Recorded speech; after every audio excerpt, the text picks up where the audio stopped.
c'était le moment où j'étais prête à venir questionner ma féminité, à venir questionner mon genre. C'est-à-dire que pour moi, chaque personne est composée de 2 choses, une part masculine, une part féminine, et que mon dossier de la part masculine était très bien étoffé, très bien clair, j'avais tout essayé, j'étais très au clair avec mon côté masculin, mais j'avais pas eu le temps de vraiment apprivoiser mon côté féminin.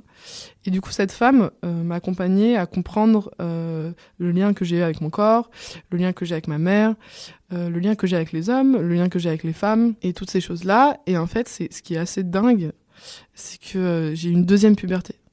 En fait, j'ai des hanches qui ont commencé à se dessiner. J'ai pris du poids. Bonjour, vous écoutez On Hair, le podcast qui fera parler vos cheveux. Pour ce 11e épisode, nous allons aborder un tout nouveau sujet, celui du genre.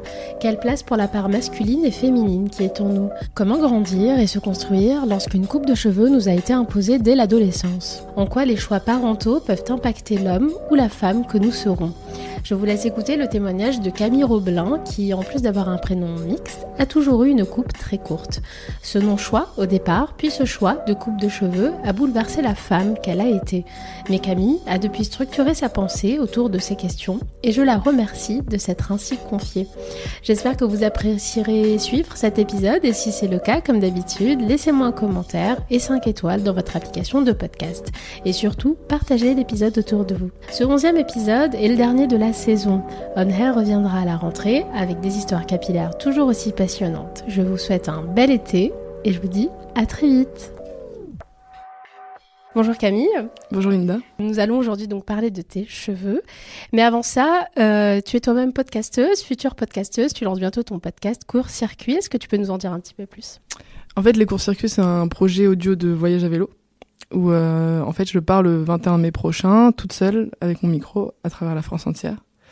Et l'idée, c'est de me laisser porter par le lâcher-prise et de voir ce qui se passe. Donc, j'ai pas de date de retour. J'ai un itinéraire sur le premier mois, disons, pour avoir quand même un petit filet de sécurité. Mais l'idée, après, c'est de vraiment suivre les opportunités, les rencontres qui vont être faites et de contribuer à des projets sociaux et environnementaux sur mon chemin. Donc, j'ai absolument pas de problème à me dire que je vais rester à un endroit 1 mois, 2 mois.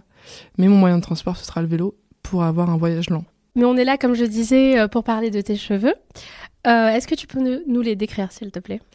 Alors, pour moi, ils sont mi-courts, mi-longs. Ils commencent à faire un petit carré, et je dis ils commencent parce que c'est assez nouveau pour moi. Ils sont un peu ondulés sur le bas des cheveux, sur les pointes, et plutôt châtain foncé. Alors, tu dis que c'est nouveau pour toi parce que tu as très longtemps eu les cheveux courts. Et aujourd'hui, finalement, quelle est ta relation avec tes cheveux ? C'est la première fois que je passe le stade de fait de les laisser pousser. Donc disons qu'il y a l'été 2017, j'ai vraiment eu les cheveux rasés, presque à blanc. Et depuis, je les laisse pousser. Donc c'est vraiment une découverte et j'ai jamais réussi à passer le stade. Donc pour toutes les personnes qui ont les cheveux courts, les femmes qui ont les cheveux courts savent, le stade vraiment où c'est horrible et t'en peux plus et t'es obligé de repasser chez le coiffeur pour retomber sur du court. Donc là, c'est vraiment, je peux commencer à me les attacher. Et puis j'ai senti aussi le regard des hommes surtout qui change. Intéressant, on va évoquer tout ça. Mais avant ça, on va un petit peu remonter le temps. Et je te posais justement cette question car en préparant l'interview, tu m'évoquais ta maman et son choix de t'avoir coupé les cheveux plutôt courts depuis petite, presque depuis toujours. Est-ce que tu as des souvenirs de toi avec des cheveux un peu longs Ouais, j'ai des photos de moi étant enfant vers 6-7 ans sur les photos de classe où j'ai les cheveux longs. Mais j'ai eu les cheveux courts à partir de l'âge de 10 ans.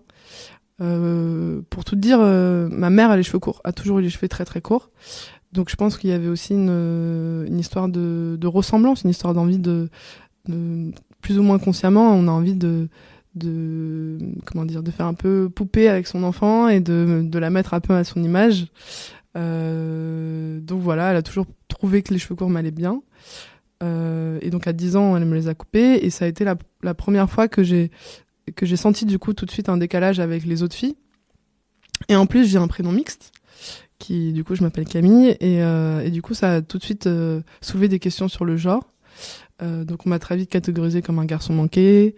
Je redoutais mes premières journées de classe chaque année parce que j'avais peur que les professeurs me disent jeune homme, que les garçons me prennent pour un mec.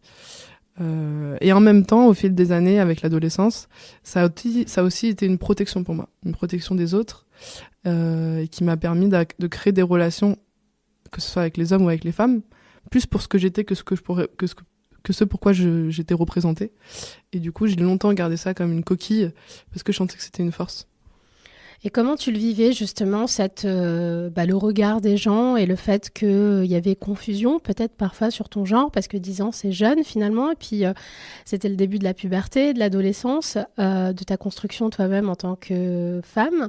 Moi j'ai eu une puberté très tard, parce que genre vers 15-16 ans, parce que j'étais très sportive, et quand les enfants font du sport très très jeune, souvent chez les femmes ça peut retarder tout ce qui est puberté.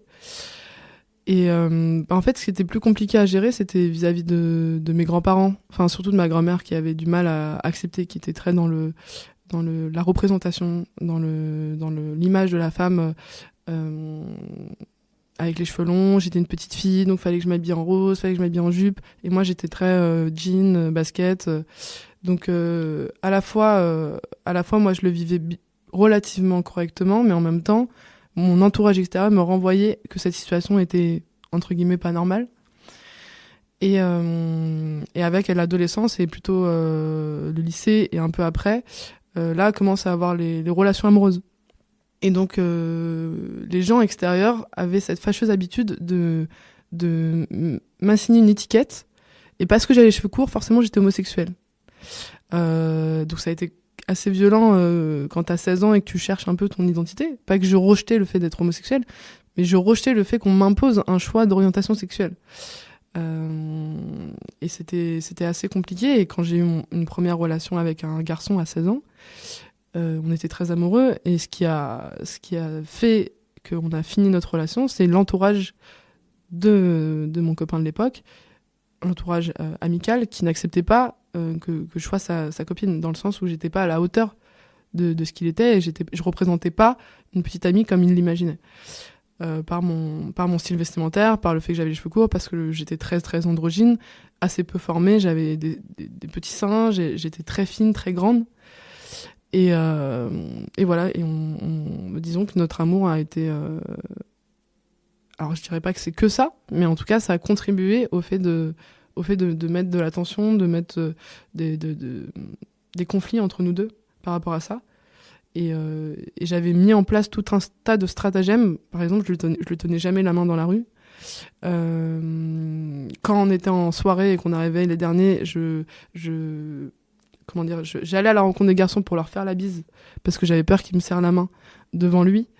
Parce que je voulais absolument pas le mettre dans une situation de malaise.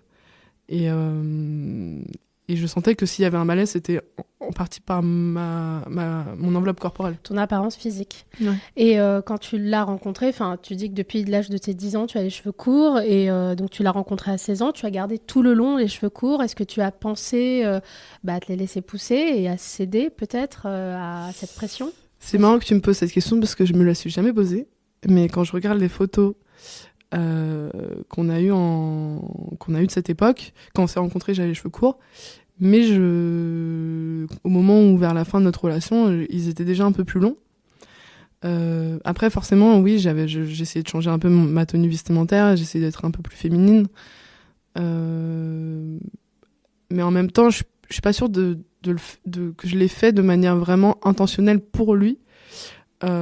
Parce que j'étais aussi dans une époque où, dans un stade, j'étais en internat, donc j'étais qu'avec des filles, et donc forcément t'as envie de prendre le pantalon de ta pote de chambre, la veste qui va bien, et donc ça fait que t'as des dressings partout, et donc c'était plutôt dans cet ordre-là. J'avais envie d'être plus féminine parce que j'avais un petit copain et que j'avais envie de lui plaire, mais j'étais pas en train de me dire faut que je me transforme absolument.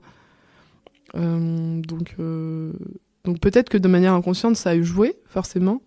Mais en tout cas, lui, il m'a jamais... je voyais à travers ses yeux qu'il m'aimait comme j'étais, quoi. Il y avait absolument aucune injonction de t'es pas comme ci, t'es pas comme ça. Et vis-à-vis de son entourage, il était plutôt à me défendre qu'à l'inverse. Tes cheveux courts,